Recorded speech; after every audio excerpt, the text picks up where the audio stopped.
Hoy vamos a ver otra de las solas de estas 5 que hemos estado comentando. Este resumen, ¿verdad? Resumen de lo que trató la Reforma Protestante. Recuerden, esto lo retomamos a raíz de que el 31 de octubre, ¿verdad? Celebramos 507 años ya de este movimiento, de esta reforma, de este regresar a Cristo, que es realmente el punto central, el regresar a Cristo, a las Escrituras, a entender de qué manera somos salvados por su gracia, por medio de la fe, que es solo a Dios la gloria, que es únicamente Cristo, ¿eh? quien es la centralidad no solamente de la iglesia, sino de todo lo creado, ¿no? Como Colosenses nos dicen en el primer capítulo. Vamos hoy a ver sola gracia, ¿no? Ya hemos abarcado 3 de estas 5, ¿no? La sola escritura, solo Cristo, solo la fe. Hoy veremos la sola gracia. Y quiero, vamos a orar antes para que Dios nos guíe en este tiempo. Padre glorioso, Padre bendito, gracias te damos por este día. Una vez más venimos ante ti y quiero poner en tus manos este tiempo, Señor. Que tú, Padre, tú nos hables, tú nos permitas comprender mejor tu palabra, comprender mejor, Señor, de qué se trata la gracia. Señor, si bien nos movemos es por tu gracia, si bien somos salvos, si bien somos asombrados es por tu gracia hacia con nosotros, Señor. Entendemos, Padre, que no hay obras que me lleven hacia ti, Señor, sino que tu favor, tu misericordia a nosotros nos hizo renacer, nos permitió tomar la fe, guardarla, poder nosotros entender tu evangelio, Señor, y así caminar en esa gracia para tu gloria, Señor. Te pido, Padre, que tú nos des el entendimiento, nos des el conocimiento de ti, Señor, la confrontación también, que sea clara para poder nosotros vivir para ti. En el nombre de Jesús, amén. Entonces, pues recordando un poquito, hemos dicho que la reforma se trató en términos generales, como te decía, de regresar a Cristo, ¿no? La reforma se trató de Cristo, ¿no? Estas 5 solas giran en torno a solo Cristo, ¿verdad? Porque la sola fe es la fe en Jesucristo, la sola gracia, cómo Dios revela su gracia a través de Jesucristo, ¿verdad? Cómo Dios, en las Escrituras, ¿quién se revela? Jesucristo, ¿verdad? ¿A quién se le da la gloria? A Jesucristo, ¿verdad? Entonces, fue un regresar a Cristo. Hemos dicho que se había olvidado este propósito, se había olvidado que Cristo era el medio, se había olvidado que Cristo era la causa, no solo de la iglesia, no solo de ciertas cosas, sino de toda la vida, ¿no? De la creación, la causa de todo, puesto que el Señor, ¿verdad? Dios dice que a Él se le dio potestad de todas las cosas. Entonces, se había olvidado todo esto, ¿no? Y como te decía, la iglesia en el siglo XV, siglo XVI, pues estaba en una decadencia, estaba allegada a la corrupción, estaba allegada al pecado, a la ignorancia de las escrituras, había problemas muy fuertes de incesto, por ejemplo, problemas de adulterio, muchos problemas, ¿no? Había mucha influencia de la iglesia ya hacia lo político, ¿no? Ya ahora los que aspiraban a ser papas ya querían como dar como dinero para poder aspirar a un puesto en el clero. Había ya un completo desorden. En el siglo XI, siglo XII más o menos, había habido una como pre-reforma, le llaman, así, una reforma eclesiástica, es decir, no fue una reforma como la que vemos en el XVI, como un poquito más general, ¿no? Sino que había habido una reforma en el siglo XI, siglo XII, ¿no?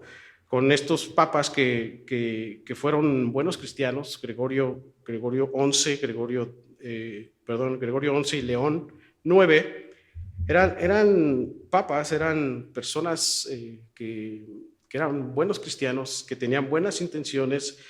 La iglesia en ese entonces estaba dividida en Occidente, en Oriente, en Europa.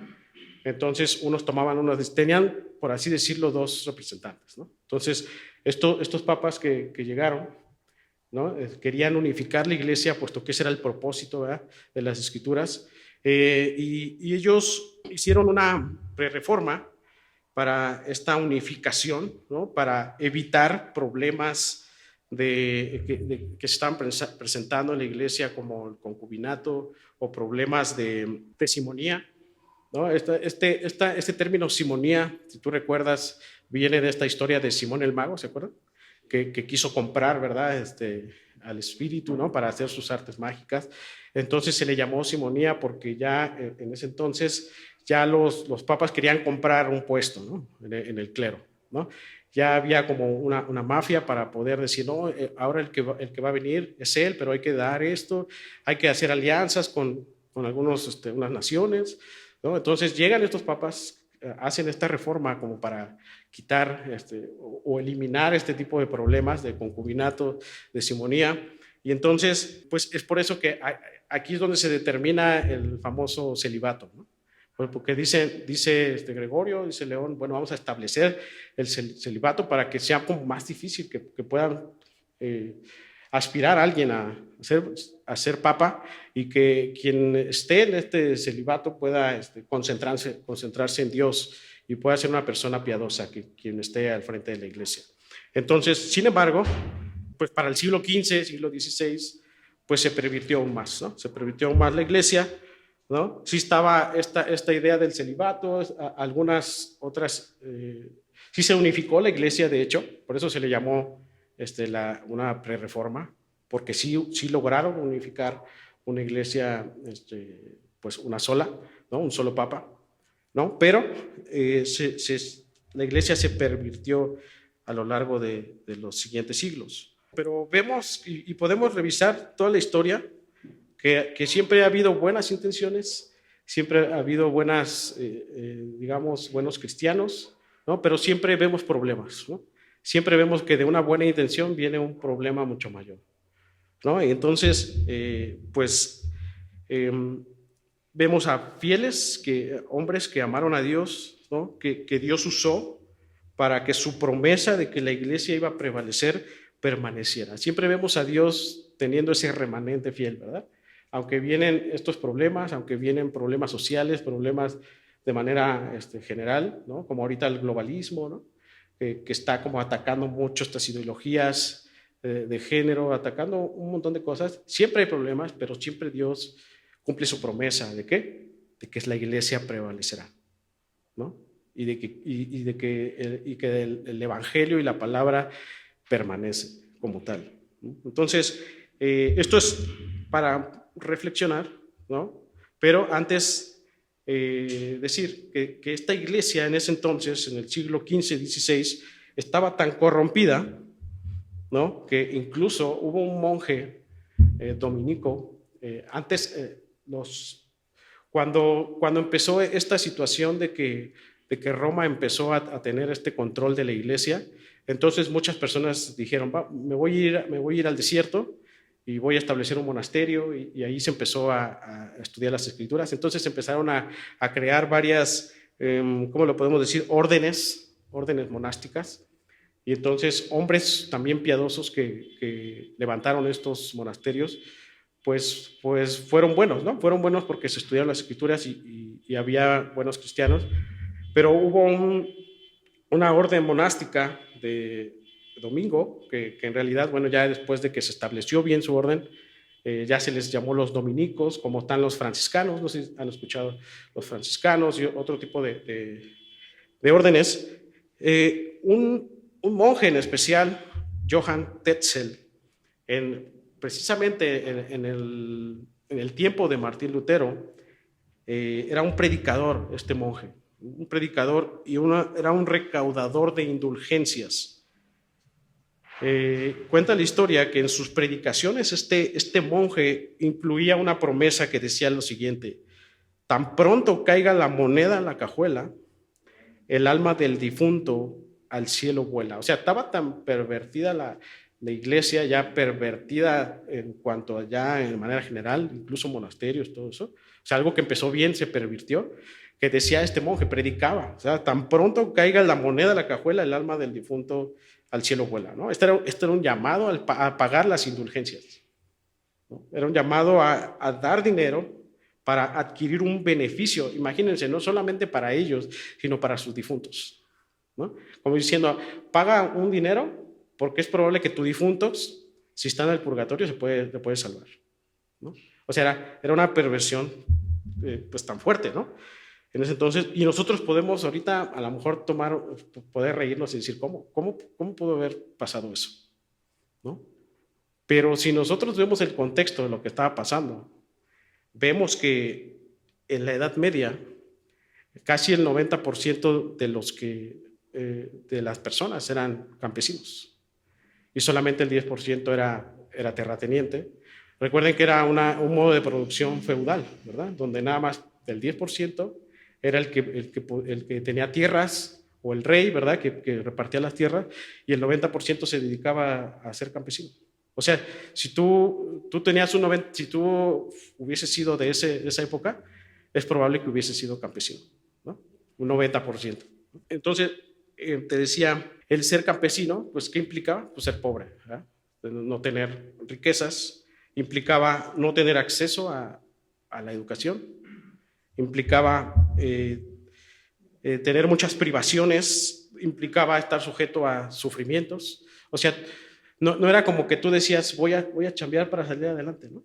¿No? O sea, tú eras campesino para trabajar para un terrateniente, nada más. O sea, no podías trascender como tal, ¿no? Entonces había sufrimiento, había tristeza, mucha tristeza, ¿no? Había dolores, y entonces la iglesia, con tal de aliviar esos dolores, esos sufrimientos, pues se aprovechaba y decía, bueno, entonces tú tienes este dolor, pues tú paga para que se te quite este dolor, ¿no? Tú paga. Si tu difunto hizo algo y tú crees que se fue al infierno, pues paga, para que es probable que él pues se salve ya en el purgatorio, ¿no? Entonces, pero aunque nosotros podemos decir, bueno, estaban viviendo mal, ¿verdad? Este sistema feudal era un sistema pues malo, por así decirlo. Yo creo que hoy en día estamos peor. ¿Por qué? Porque los campesinos no tenían acceso a una Biblia, los campesinos no tenían cierto conocimiento, ¿no? Estaban sujetos a sus amos, ¿no? Y hoy sí tenemos esa Biblia. Hoy sí tenemos las escrituras, la tenemos en nuestro idioma, pero ¿qué pasa? No queremos venir a ella, ¿no? No queremos escudriñar las escrituras. Tenemos un sistema de producción diferente, tenemos acceso incluso a la educación. La mayoría de nosotros sabemos leer, sabemos escribir, ¿no? En ese tiempo no, ¿no? Y entonces tenemos más herramientas, pero no las usamos, ¿no? ¿Para qué? Para conocer a nuestro Dios, ¿no? Entonces, este es el problema mayor, es que no venimos a las escrituras, no las escudriñamos, no queremos discipularnos, no queremos pararnos temprano para un estudio, no queremos comprometernos. Entonces tenemos más cosas, pero estamos peor. ¿Por qué? Porque no queremos hacerlo, ¿verdad? No queremos estar ahí. Entonces pasa lo mismo, ¿verdad? Cuando no escudriñamos, pues nos creemos lo que dicen algunos pastores, ¿no? Como no escudriñamos, pues nos creemos lo que dice cierto predicador, ¿no? Cuando nos dice del tamaño de tu ofrenda es tu bendición, entonces ahí vamos a sacar la ofrenda. Dios me va a bendecir porque estoy dando más. O tienes que dar para que se te multiplique, o invierte en el reino, ¿verdad? Y ahí va, porque como no venimos a las escrituras, porque no escudriñamos, porque no queremos conocer a Dios, pues estamos igual o hasta peor, ¿no? Y yo digo que peor, ¿por qué? Los campesinos no podían leer las escrituras, ¿no? Los campesinos no tenían acceso a la educación, no tenían más herramientas, solamente podían ser campesinos. Entonces, por tanto, estas cosas hicieron que hubiese entonces una suspensión total de la salvación por gracia. Al no conocer los campesinos, o la mayoría de la gente, al no conocer las escrituras, pues entonces decían, bueno, entonces puedo pagar para ser salvo.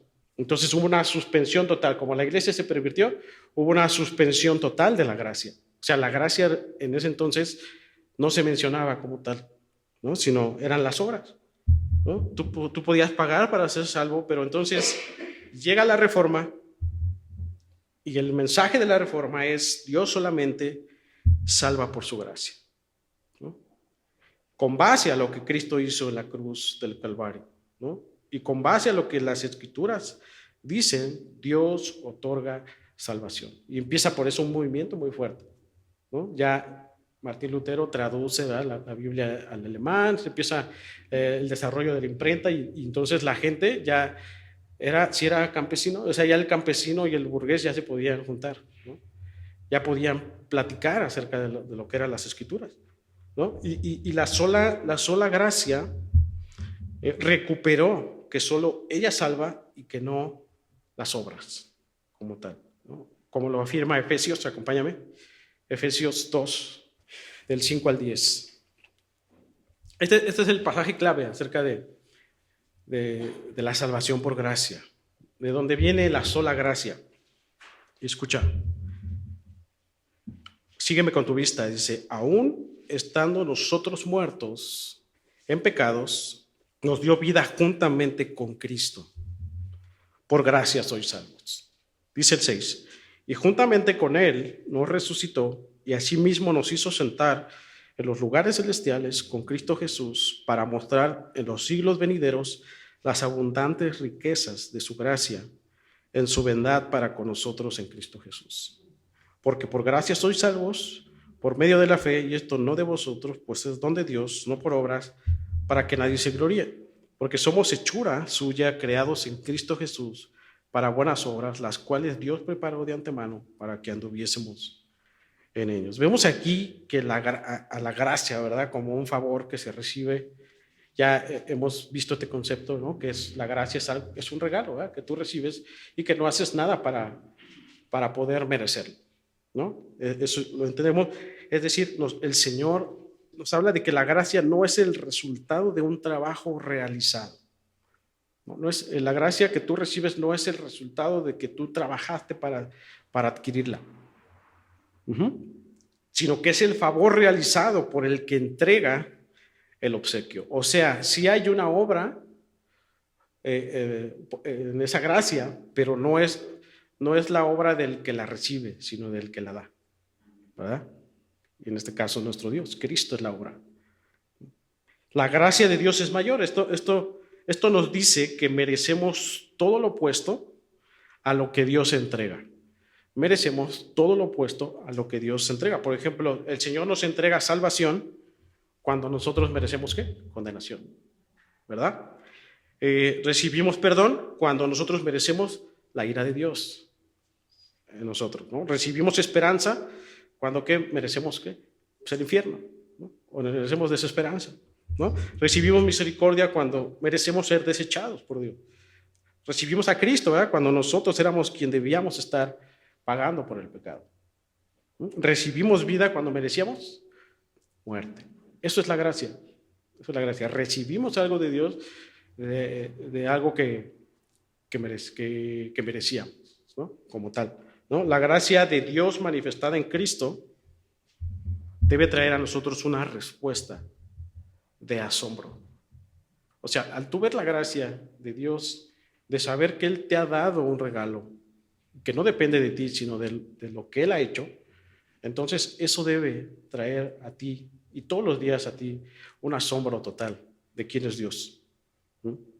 No es debe traer un sometimiento incondicional a Dios, un sometimiento a su palabra, ¿no? Porque ahora ya no estás esclavizado al pecado, sino que ahora ya tú estás entregado a la justicia, ya estás entregado a la verdad, ya caminas con Él. Decía Juan Calvino, los más santos entre nosotros saben que se mantienen firmes por la gracia de Dios. El mantenerte firme en Cristo es porque tú has entendido que es por la pura gracia que tú puedes mantenerte firme. O sea, el hecho, por ejemplo, de que estés aquí es pura gracia. Si te levantaste, si hiciste, pero al final el Señor por su gracia te permite estar aquí. Lo que nos mantiene firme es Dios mismo, no es tu constancia, no es tu buena intención, no son tus años de cristiano, no es tu ministerio, es la gracia de Dios. Entonces, hay algo importante en Efesios. Si tú observas en el primer versículo que leímos, versículo 5, dice, aún estando muertos en pecado. Esto es importante. Y dice, nos dio vida. Cuando dice nos dio es porque nos dio un regalo, ¿verdad?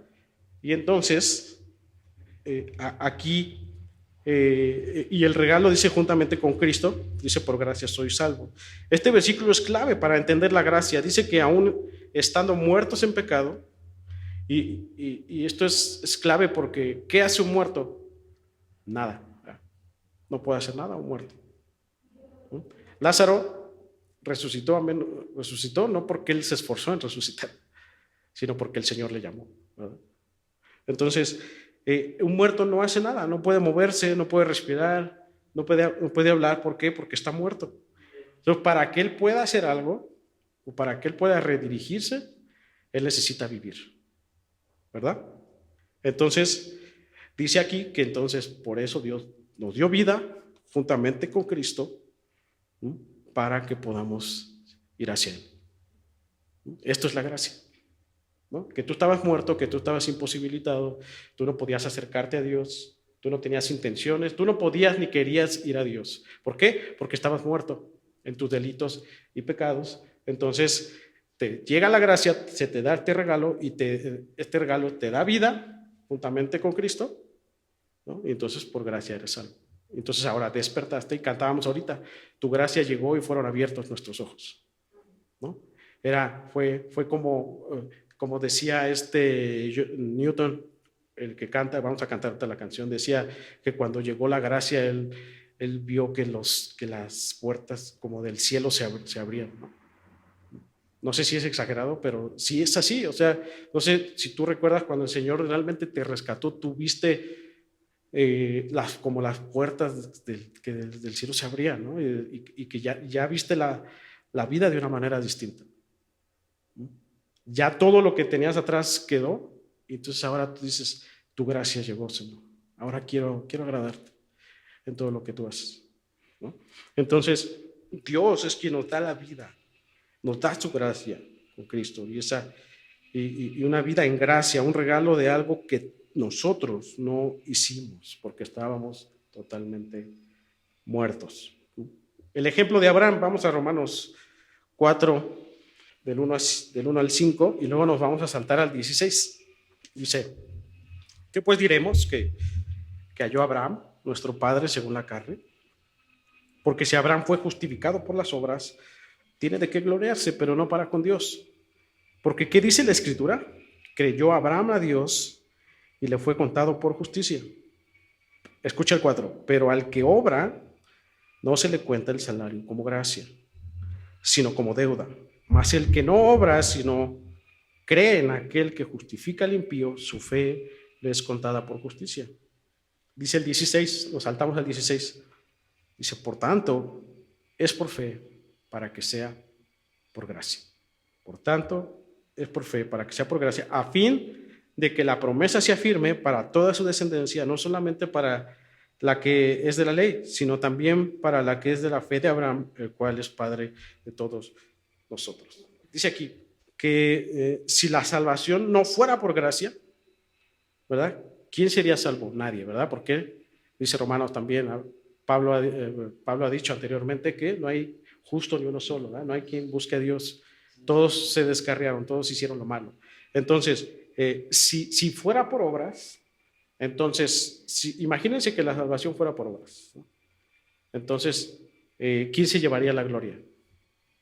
Pues el hombre, ¿verdad? El que hace la obra, ¿no? Porque entonces yo diría, entonces me voy a apurar a donar, me voy a ayudar a hacer cosas para Dios, no voy a faltar. Entonces te vas a sentir bien tú mismo porque dices, yo ya hice cosas, véame cómo yo ya cumplí con tantas cosas, ¿no? Ya cumplí con hacer esto, ya visité enfermos, ya hice, entonces la gloria es para ti, ¿no? Pero como no es por obras, sino por una obra sola, que es la obra de Cristo, entonces ¿quién se lleva la gloria? El Señor. Por eso el apóstol Pablo dice, todo lo que hagas, hazlo para la gloria del Señor, ¿verdad? Porque no se trata de nuestras obras, sino se trata de la obra de Cristo en nosotros. Amén. Entonces, Dios en todo debe llevarse la gloria, puesto que Él no comparte la gloria con nadie. Así que la salvación por gracia está sujeta a Dios mismo. No hay nada que nosotros podamos aportar para la salvación. Tú no aportamos nada, ¿no? No aportas nada para la salvación. El Señor decide elegirte, decide salvarte por su favor, nada más. No hay nadie suficientemente bueno para que el Señor diga, a este sí lo voy a salvar o a este no. O sea, no, el Señor no ve las obras, sino es su gracia. No podemos entender al Señor, pero el Señor dice, a este es mi hijo. Y luego en Juan 6 le dice a Jesús, Jesús dice, de todo lo que el Padre me ha dado, no voy a perder nada. Entonces nos habla de que Dios siempre ha sido un Dios de elección, ¿verdad? Que Dios ha eligió un pueblo, eligió a personas, ¿verdad? Entonces, es su gracia nada más la que salva. No hay méritos en nosotros, no hay algo que nosotros podamos hacer para que Él nos acepte como tal. Es su gracia. Entonces, cuando llega su gracia, entonces ahora sí, ahí vienen las buenas obras. Somos responsables de hacer buenas obras. Pero una vez que su gracia ha llenado todo nuestro ser, ¿verdad? Por medio de la fe. Así que la salvación está sujeta a Dios mismo. Por eso que es por fe, aquella fe, ¿te acuerdas? Que viene por el oír, ¿no? La fe, recuerdas que es el canal, ¿verdad? La fe es el canal por la que fluye esa gracia y entonces llega a nosotros. Y dice Spurgeon, es la mano, ¿verdad? La mano que agarra y se apropia esa gracia de Dios, ¿no? Entonces, por eso recibimos esa gracia como un regalo inmerecido, algo que no hicimos, que no merecimos como tal. Un pastor llamado Dietrich Bonhoeffer era un pastor cristiano alemán que fue parte de la resistencia nazi en la Segunda Guerra Mundial y que cuando él fue ejecutado en la horca, un día, de hecho él fue ejecutado un lunes. Un día antes había predicado a los presos, había hecho un servicio. Una vez que lo agarran los nazis para llevarlo a la horca, él dijo lo siguiente: este es el fin.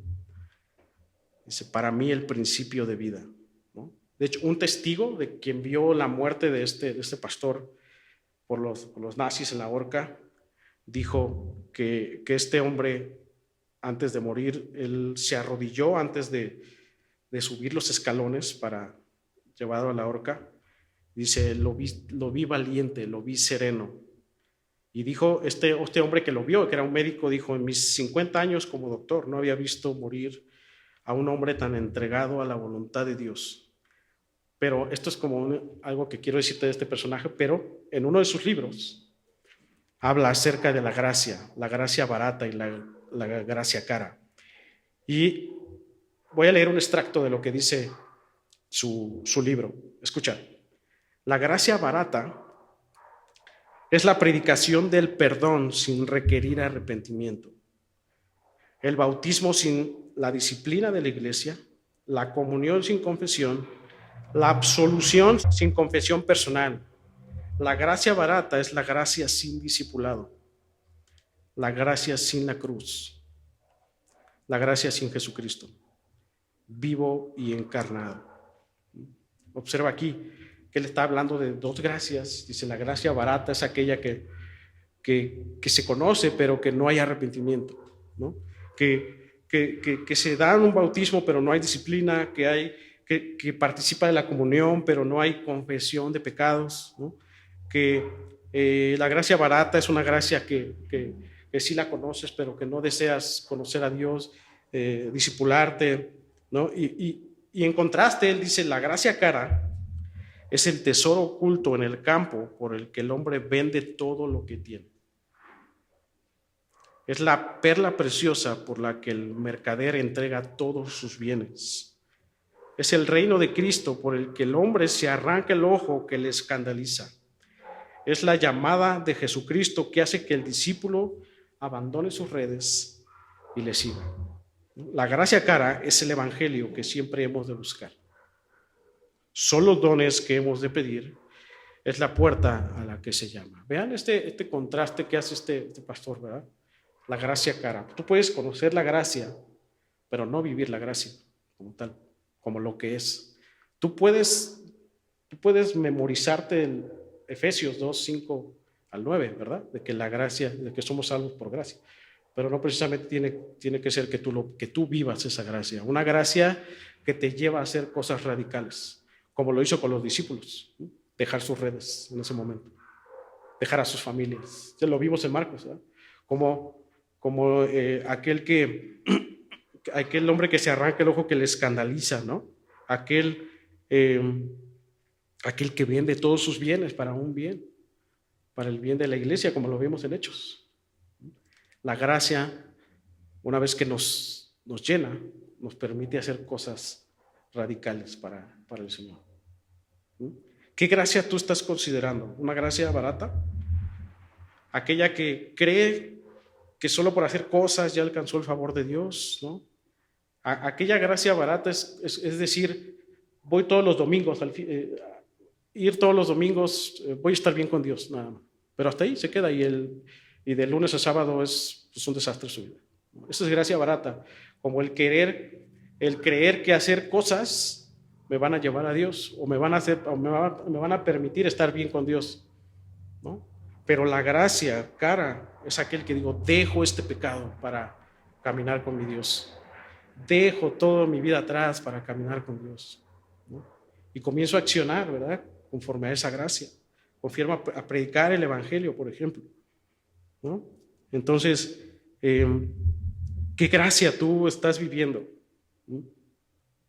¿Qué gracia tú estás viviendo hoy en día?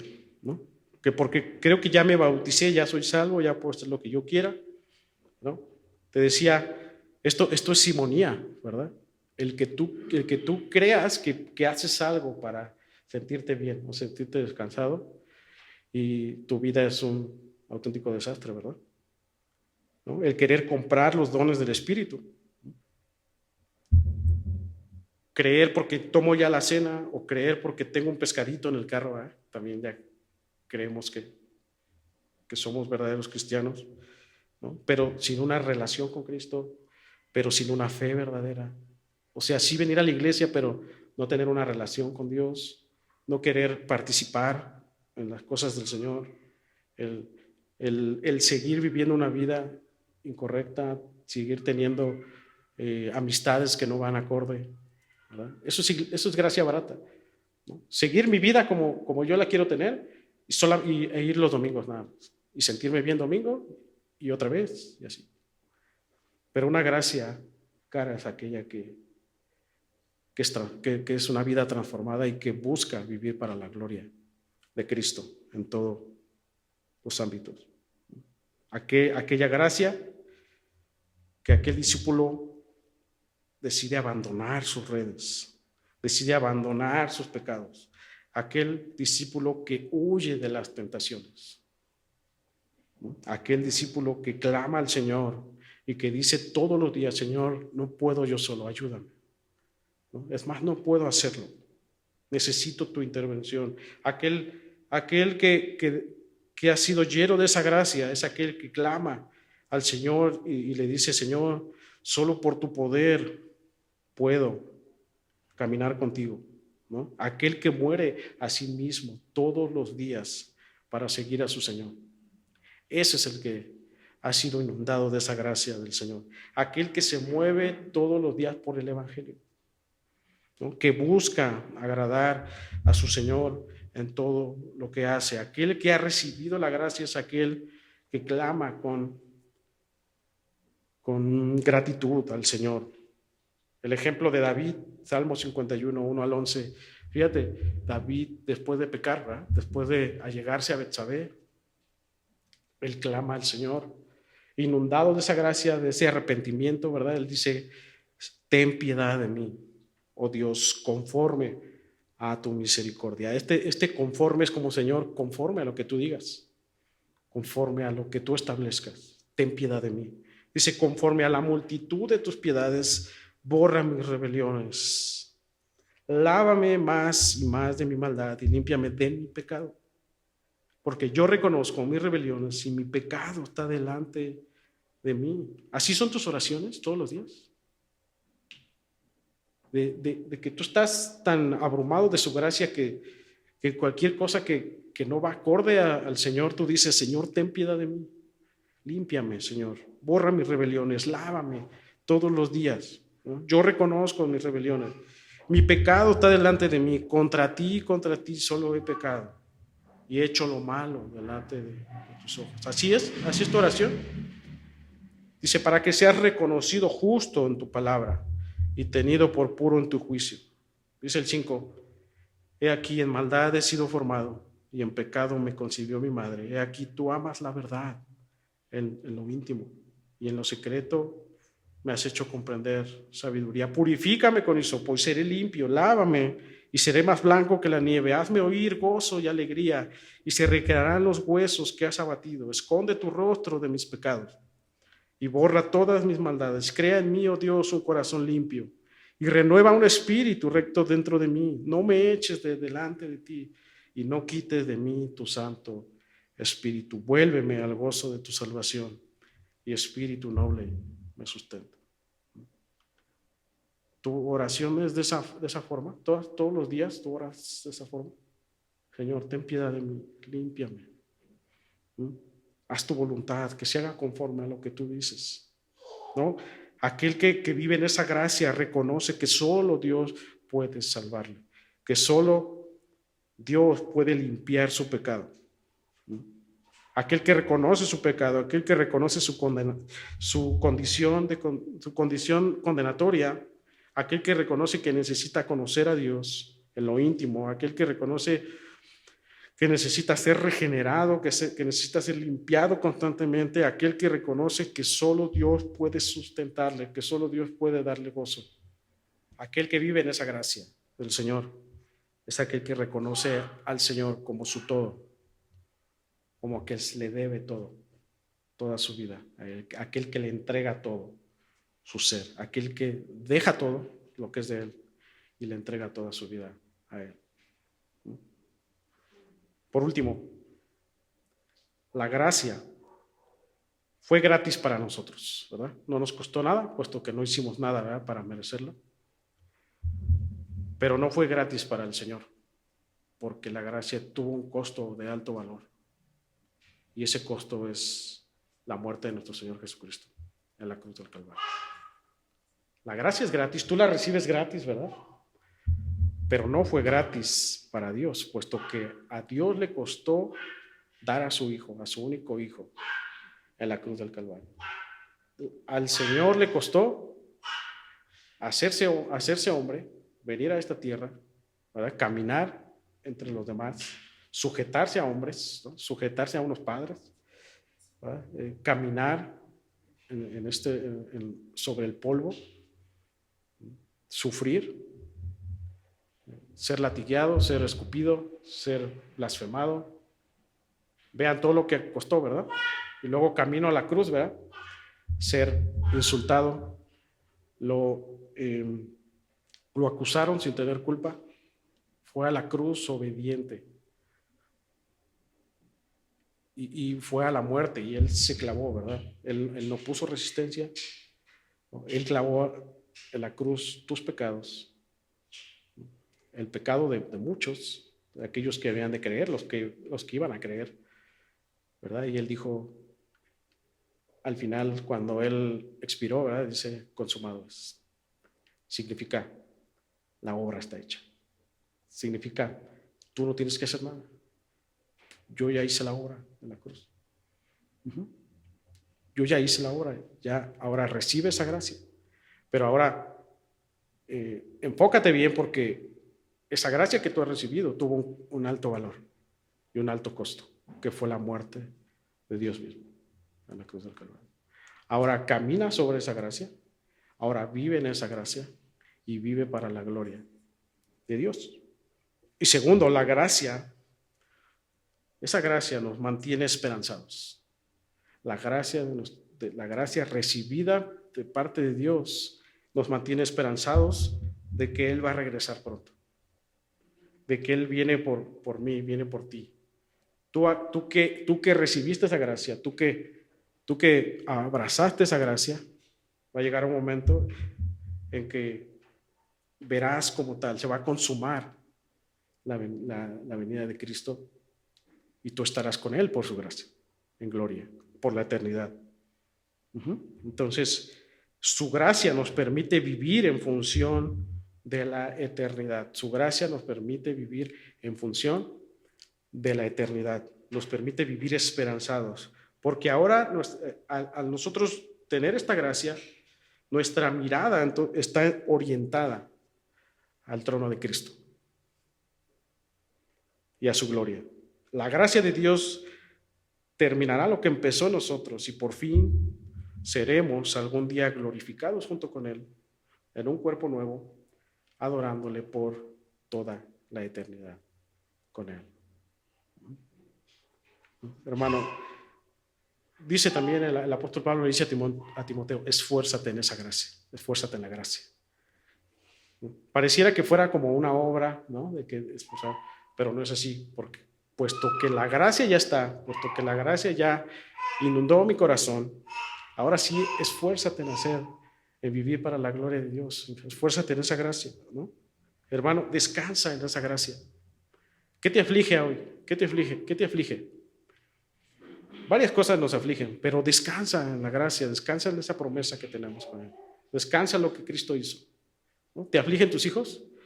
¿Te aflige? Pues sí, obviamente. Yo cuando estaba Andrés enfermo, estaba yo dando clase, pero pensando, ¿cómo estará Andrés? ¿No? ¿Cómo estará Leo? Nos afligen cosas en la vida, ¿no? Entonces, pero es decir, yo descanso, Señor, en esa gracia. Yo sé que tú eres bueno, Señor.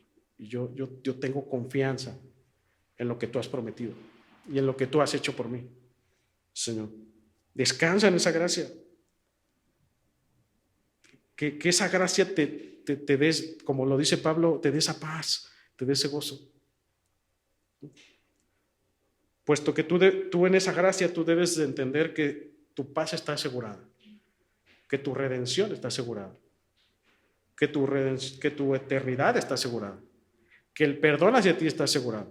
O sea, piensa en eso y descansa, ¿no? Y mientras estés aquí, esfuérzate en esa gracia, camina en esa gracia, camina en el Evangelio, muévete en esa gracia que nos ha sido dada mediante Jesucristo.